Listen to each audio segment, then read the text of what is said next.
آسانه غوندې مزیداره ریسیپي درته ښیمه. د چرګې غوښه واخلئ او ښه ښکلې وینځئ او د مالګې اوبو کې یو ساعت پرېږدئ. دا ما پرېښې وه. دې نه بیا ټوله هغه جراثیم مراسیم هم دغه شي او وینه هم ترېنه لاړه شي. او بس بیا یې چې څونه غوړي تاسو کټرۍ کې اچوئ هغه واخلئ او هغې کې دا غوښه چې دی واچوئ او ښه سره کوو. مالګه به ورسره خامخا اچوو چې دا ښه سره شي.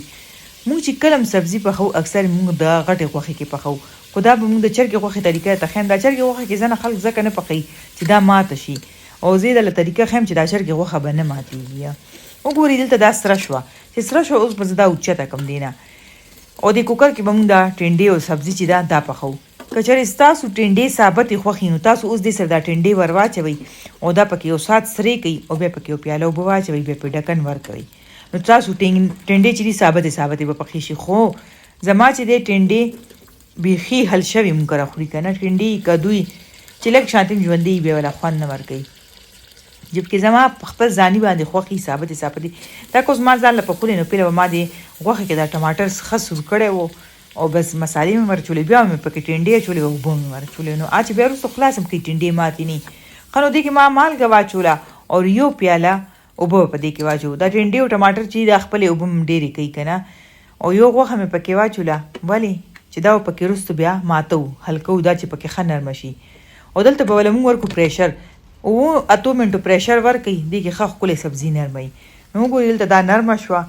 بس اوس به دا مونږ سره کوو. چې تازه یې لګیم په سمسې ماتومه. دا تاسو ته ما ځکه وایي چې که ستاسو ثابتې ټنډې خوښې ځنه کورونو کې ثابتې خوښوي نو ټماټر په غوښه کې ښه سره کوئ او بیا پکې ټنډې ور واچوئ.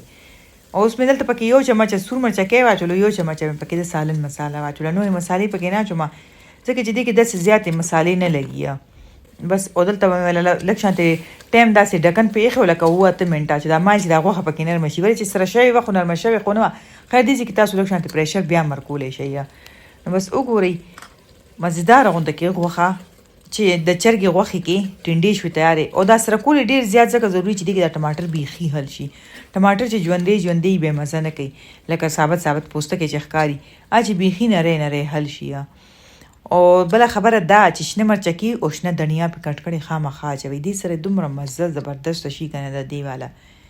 او لږه شانتې ښوروا خو که پکې کوئ خو لږې اوبه پکې واچوئ. خو زما داسې سرې کړې خوښي واخلي. مزیدار چکن ټنډه شوې تیار. روجي دي دا ولا په یو ټایم باندې ورکوم چې په ټایم ختم شي. پښمني کې خو مجال نشته چې څوک سبزي وخوري یا دال وخوري. وایي چې راکې نو ښه سرې کړې غوښې راکوه یا ملایانې او ماسته راکوه. دیم خوند یې ښه دی. نو او ځنه خلک ښایي هغې سبزي او دال هم چې دی پښمني کې خوري، خو زموږ کور کې دا نه خوښېږي.